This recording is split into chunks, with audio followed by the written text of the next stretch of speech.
امریکہ نے 3 دنوں کے دوران ایران پر دوسرا حملہ کیا۔ بندر عباس میں زمینی کنٹرول سٹیشن کو بھی نشانہ بنایا۔ پاسداران انقلاب نے امریکی ایئر بیس کو نشانہ بنانے کا دعویٰ کیا ہے۔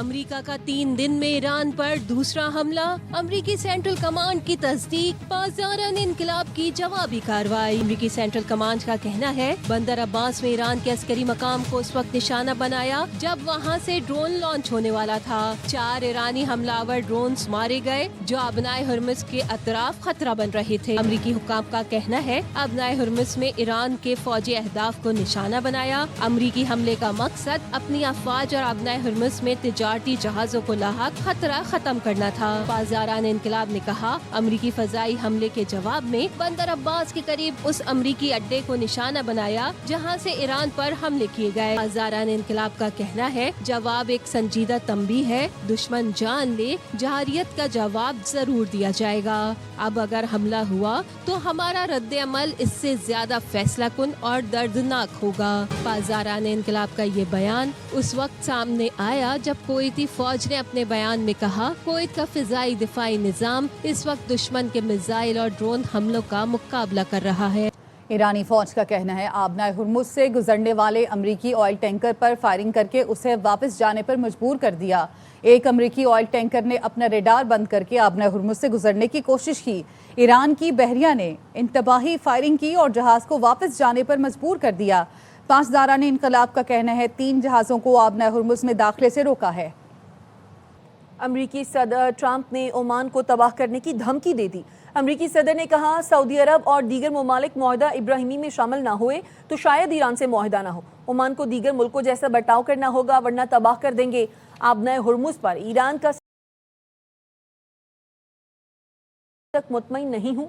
ایران کو انتہائی افزودہ یورینیم چھوڑنے کے بدلے پابندیوں میں نرمی نہیں دی جائے گی۔ پاکستان کی درخواست پر ایران کے خلاف کارروائی روکی۔ Everybody, nobody's going to control it. We're going to watch over it. Oman will behave just like everybody else, so we'll have to blow them up. They understand that. They'll be fine. Is the U.S. considering easing sanctions on Iran to allow Iran to sell its crude to market? No, we're not talking about any easing of sanctions or giving money. No sanctions, no money, no nothing. No, and we'd like to have the countries we were talking about, with Saudi Arabia, UAE, Qatar, and the others, we'd like to have them immediately join and Steve Witkoff is working on that with Jared and some others, but would like to have them join the Abraham Accords. It'll be historic if they do it. And we would, to be honest, I think those countries owe it to us. Steve, are you going to get them to sign it? We're definitely. Kuwait نے ایران پر missile اور drone حملوں کا الزام لگایا ہے۔ کویتی وزارت خارجہ نے حملے کو خود مختاری کی خلاف ورزی قرار دیا۔ ایران کو ذمہ دار ٹھہراتے ہوئے حملے فوری روکنے کا مطالبہ کیا گیا۔ بیان میں کہا گیا مجرمانہ حملے ایسے وقت میں کیے گئے جب کئی برادر اور دوست ملک خطے میں کشیدگی کم کرنے کی مخلصانہ کوششیں کر رہے ہیں۔ ایران کا یہ قدم خطے کی سلامتی اور استحکام کے لیے جاری تمام سفارتی کوششوں کو سبوتاژ کرنے کی خطرناک کوشش ہے۔ کویت بین الاقوامی قوانین کے تحت اپنی سلامتی اور اہم تنصیبات کی حفاظت کے لیے تمام ضروری اقدامات کا پورا حق رکھتا ہے۔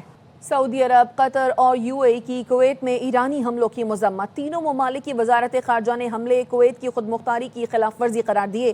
خلیجی ملکوں نے کویت سے اظہار یکجہتی کرتے ہوئے سلامتی اور استحکام کے لیے ہر ممکن تعاون کی یقین دہانی کرائی۔ خلیجی ملکوں نے کہا کویت کے دفاع، امن اور تحفظ کے لیے اٹھائے گئے تمام اقدامات کی حمایت کرتے ہیں۔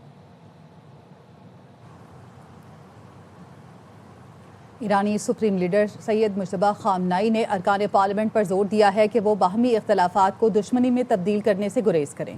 ایرانی میڈیا کے مطابق رہبر اعلیٰ نے یہ پیغام ایرانی پارلیمنٹ کے نئے سیشن کے افتتاح کے موقع پر جاری کیا۔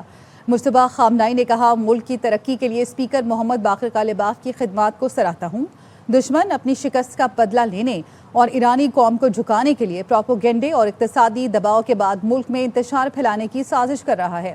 تمام ممبران تنازعات میں پڑنے کے بجائے کال آف فیل سے قومی یکجہتی اور اتحاد کا عملی ثبوت پیش کریں۔ وزیر داخلہ محسن نقوی نے سعودی ہم منصب شہزادہ عبدالعزیز بن سعود سے ملاقات کی۔ ملاقات میں پاک سعودیہ دو طرفہ تعلقات اور داخلی سیکیورٹی کے حوالے سے تفصیلی تبادلہ خیال کیا گیا۔